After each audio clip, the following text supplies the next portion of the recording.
Okay, Assalamualaikum warahmatullahi wabarakatuh. Saya Nurul Zakira binti Cik Zaki. Hari ini bersama dengan Wan Nur Alia Fatimah binti Wan Yazman akan menceritakan tentang sahabat.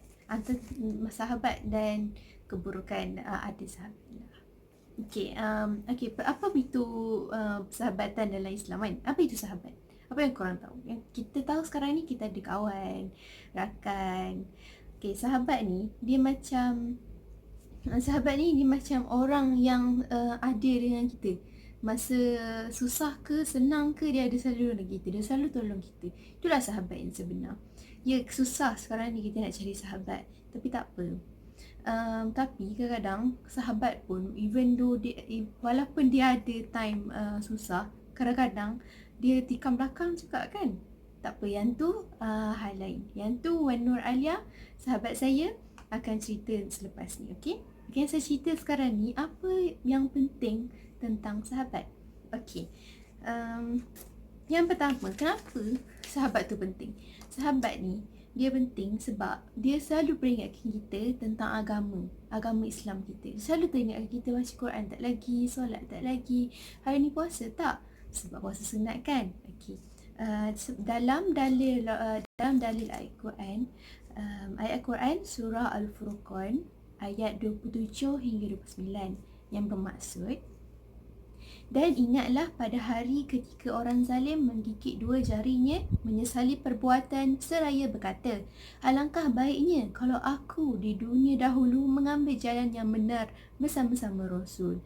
Alangkah celakanya aku, betapa baiknya kalau aku tidak menjadikan si fulan itu teman akrabku. Sesungguhnya dia telah menyesatkan aku daripada peringatan Al-Quran setelah ia datang kepadaku. Dan syaitan memang pengkhianat manusia. Okey, apa yang kita dapat daripada ni adalah orang ni dia dah pergi berjumpa dengan Allah, sudah pun meninggal. Lepas tu dia menyesal sebab tak dapat kawan, sebab dia kawan dengan orang yang menyesatkan diri dia. Dia tak sedar. Tak apa, it's okay. Bila kita tahu ada seorang kawan kita, even dia cakap kasar, tapi dia still nasihat kita tentang agama, itu adalah sahabat kita. Sahabat, even dia kasar, tapi dia ingatkan kita tentang agama. Okay? Yang kedua ialah sahabat yang baik ni, dia selalu doakan kesejahteraan kita. Kadang-kadang kita tak sedar, kita selalu macam dengan dia selalu marah kita, tak pasal-pasal kan. Dia selalu macam marah lah, kutuk lah macam tu. Tapi dalam diam sebenarnya dia doakan kita. Dia doakan kesejahteraan kita. Dia doakan kita dapat berjaya di dunia dan akhirat. Dia doakan kita supaya dapat jodoh yang baik. Dia dapat doa supaya kita dapat kopar. Kita tak tahu ramai dekat dunia ni sebenarnya baik. Kita je sebenarnya yang tak sedar. Okay, itu adalah salah satu kepentingan. Macam mana nak tahu tu sahabat kita.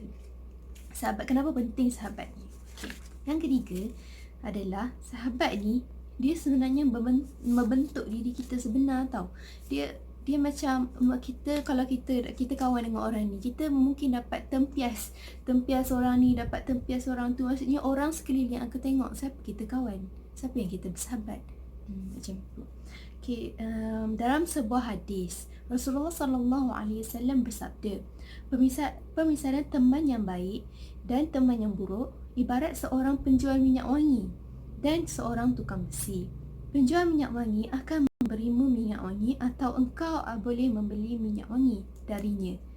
Dan kalaupun tidak, engkau tetap mendapatkan bau harum darinya. Sedangkan tukang besi berjadi percikan apinya mengenai pakaianmu.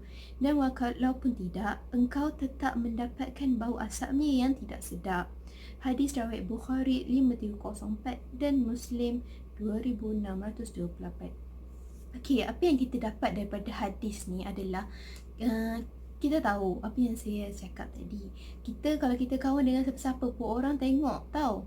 Bukan kita kadang kita berjalan seorang, tapi bila kita kawan dengan orang tu, orang-orang lain dia menilai kita, tapi tidak juga. Kadang-kadang kita boleh belajar tahu daripada kawan kita, daripada sahabat kita boleh belajar yang dia kan hebat daripada membaca Quran. Kita boleh minta dia tolong ajar. Kadang-kadang dia akhlak dia baik, dia suka tolong orang.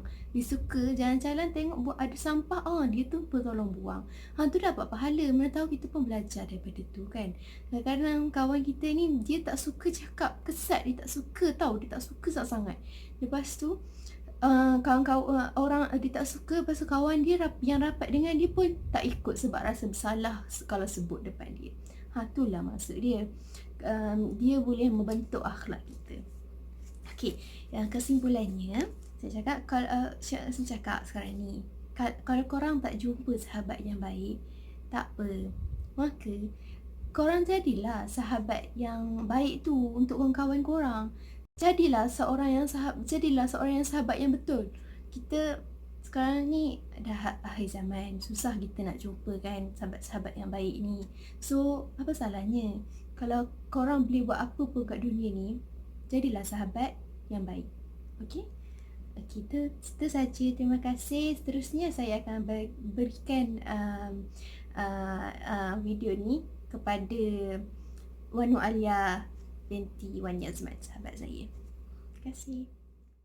Okay, hai, Assalamualaikum warahmatullahi wabarakatuh. Nama saya Alia.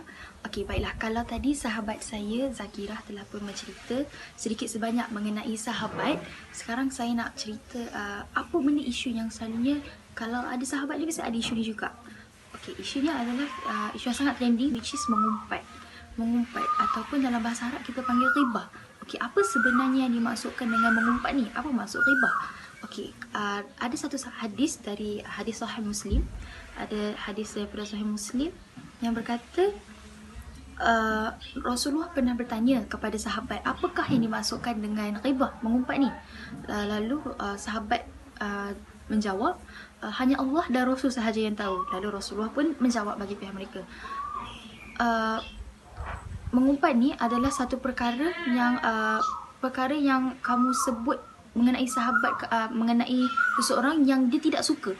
Lalu sahabat pun bertanya, bagaimana kalau perkara yang kita sebut itu adalah perkara yang benar, benda yang berlaku? Lalu Rasulullah menjawab, jika perkara yang kamu cakap itu adalah benar, maka itu adalah mengumpat. Dan jikalau tidak, kamu hanya mendatangkan keburukan kepada diri kamu. Senang kata, hanya berdusta. Senang kata, benda tak betul, so boleh jadi fitnah. Betul tak kat situ? Okey, tapi sekarang ni kita nak cakap pasal konteks mengumpat. Okey, nak kata mengumpat ni sebenarnya adalah satu perkara yang Allah sangat-sangat larang. Even dalam Al-Quran pun Allah sebut, Allah bagi perumpamaan yang mengumpat ni sama macam kita makan daging saudara kita yang dah mati. Nak kata betapa Allah sangat tak suka. Allah bagi perumpamaan yang sangat-sangat kotor macam tu. Nampak tak? Dan Allah memang sangat-sangat larang kita daripada melakukan mengumpat. So mengumpat ni memang boleh mendatangkan pelbagai keburukan. Sebab daripada mengumpat boleh terjadi fitnah. Sebab kadang mengumpat ni ada setengah orang mengumpat perkara yang betul, tapi bila daripada ada yang kelompok yang kata betul, ada kelompok yang kata salah. Bila dah salah, berfitnah. So kata nak kat situ, mengumpat ni ada baik buruk, tak adalah baik buruk dia, tapi ada senang nak kata. So kalau kita nampak kat sini betapa Allah tak suka kita mengumpat kan. So nak kata macam mana? Memang tak boleh mengumpat langsung ke? Tak. Okey, ada beberapa situasi yang dibenarkan untuk kita mengumpat. Ada situasinya apabila kita ingin menceritakan mengenai nak mengadu kepada sultan atau hakim mengenai satu kemungkaran, kita panggil apa? Kezaliman yang dilakukan oleh seseorang. So kat situ kita kena buka aib dia. Okey, lepas tu kalau mungkin untuk tujuan kita nak bantu seseorang tu daripada meninggalkan kemaksiatan dia, kita kena cerita dekat orang juga supaya dapat bantu kita tolong orang ni. Okey, lepas tu untuk sebagai mencegah umat Islam daripada melakukan aib yang dilakukan oleh orang tersebut, so dia terpaksa cerita demi kebaikan sejagat. Okey, lepas tu ada juga boleh juga menceritakan perihal orang yang melakukan dosa yang dilakukan tu memang terang-terang dia buat. So nak kata kat situ yang tu dibolehkan lah, tapi berpada-pada. Senang kata yang and then menyebut sesuatu sifat yang telah makruh, maksudnya sifat yang memang diketahui oleh seseorang. Contoh macam kita tahu, kita nak cakap pasal seseorang ni, kita tahu dia ni memang buta ataupun pekat, dia ada kelemahan dalam diri tu yang memang semua orang tahu. So yang tu dibenarkan juga. Okey, nak kata kat sini situasi yang dibenarkan ini memang kita nampak boleh rupanya. Tapi nak kata mengumpat itu biar berpada-pada, biar jangan sampai buat sangkaan sendiri. Berikan pendapat tak apa, tapi jangan beri sampai sangkaan yang buruk lah, senang kata kan. Lebih kepada positif.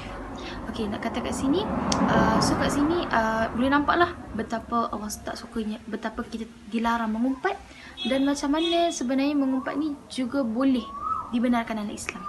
Okey, kalau macam tu, di situ juga Ala nak kata, Ala sangat harap yang Ala dapat membantu, dapat sebarkan sedikit sebanyak info ataupun dakwah secara sahabat-sahabat di luar sana, supaya dapat diberikan pengetahuan yang lebih jelas mengenai apa sebenarnya ribah dengan mengumpat ni.